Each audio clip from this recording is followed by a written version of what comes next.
All right, welcome back, folks. I'm Jake Ellenbogen. Today I'm going to be talking about some updates here on the Rams roster after the Tre'Davious White move. Before we dive into that, be sure to like, subscribe, and comment. Check me out on all social media at JKBogen, including Instagram, TikTok, Twitter, and Kick.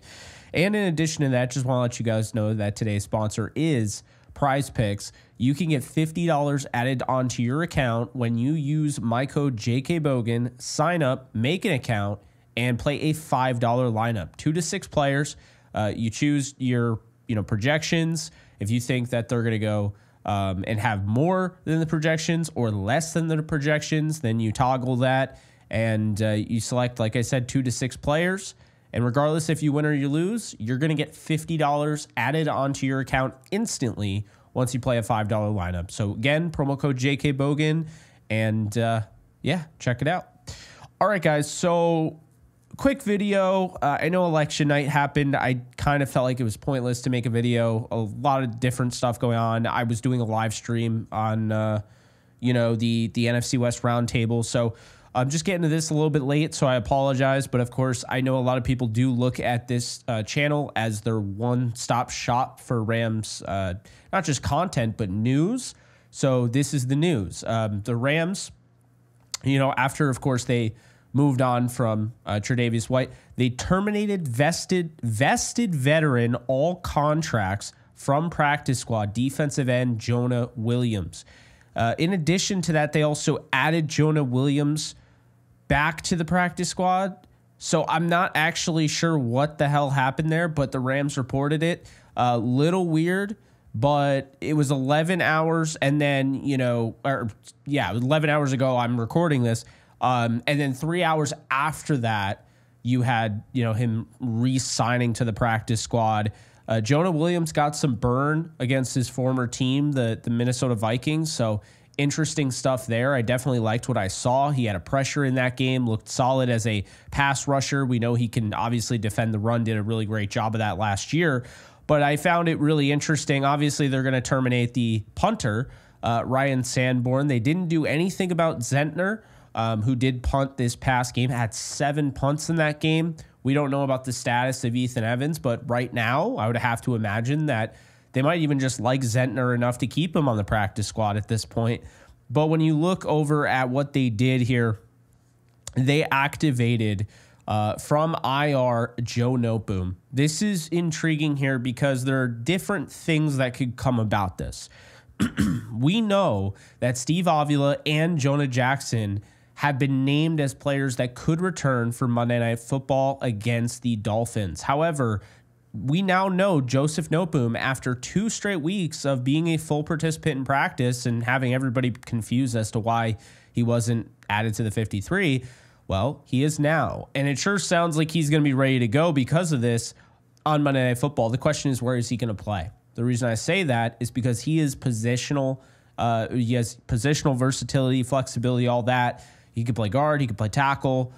Pretty much he could do everything, all four of the 5 positions except for center, and I'm sure he could probably play that if you asked him to. His issues have always been injuries, but when he plays, he's a solid football player that offers upside and, of course, that flexibility.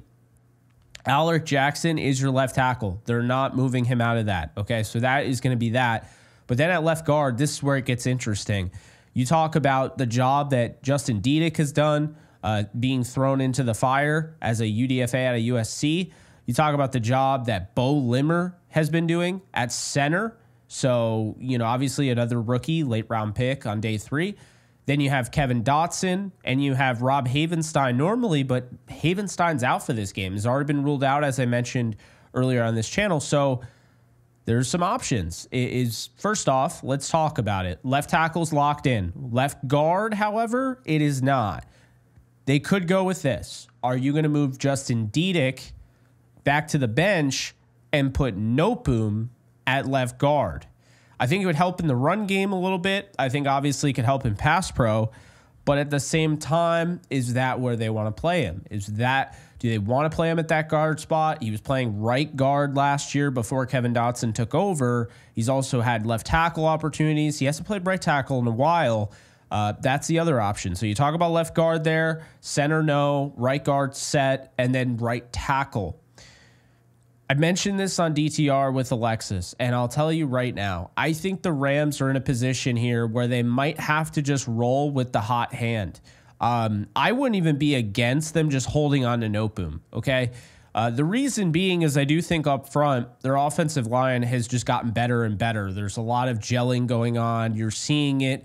Obviously, the Dolphins could be a problem. They have some players that could wreak havoc in the interior, force these guys into some miscommunication spurts and what have you, talking about the two rookies, Limmer and, of course, Diedick. But what I find very interesting here is that Noteboom can play either left guard or right tackle. He's not going to play center, as I already mentioned. Limmer's locked in, okay? If Avila does not play, if Jonah Jackson doesn't play, Limmer's your starting center, okay? And he is working his way into the favor of the coaching staff. And let's be real here, he's coming off his best game of his career, I would say. Even PFF gave him a really high grade in the 80s. Now, as far as Noteboom goes, my gut feeling is that I think they're going to roll with Warren McClendon Jr. at right tackle. Noteboom hasn't played a ton of right tackle, on the level that maybe you'd want. And we just saw a guy in Warren McClendon Jr. get thrown into the fire in a huge game, rivalry game, on the road, close, late, high leverage, and he came through in a big way. Looked really good at right tackle. Of course, you have Kevin Dotson, who's an absolute stud, and you have Limmer at center. I think it's really dependent on, obviously, it's very dependent on Avila and Jackson. But for Noteboom, I think right now it's Noteboom or Diedick. And, I don't want to speculate. I don't want to assume anything when it comes to those two other guys that are obviously key and critical to this offensive line, Steve Avila and Jonah Jackson. But if we're talking about just Joseph Noteboom for this Monday night against the Dolphins, I think he has to play left guard. I think it makes a lot of sense. Or you just roll with Justin Diedick. But I think right tackle, I'm okay, surprisingly, with Warren McClendon Jr. playing there.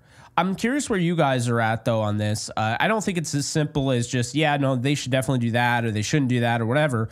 I think this is really kind of a blessing here. They're getting healthier. So if they're at a point where Noteboom plays this weekend and Avila plays this weekend and Jonah Jackson plays this weekend, well, now you have Alec Jackson, you have Jonah Jackson and or Avila. Is Avila playing left guard? Is Jonah Jackson playing left guard? Who's playing center out of those two? That's cool. It's also interchangeable. You have a Pro Bowl caliber, offensive guard in Kevin Dotson, and then right tackle.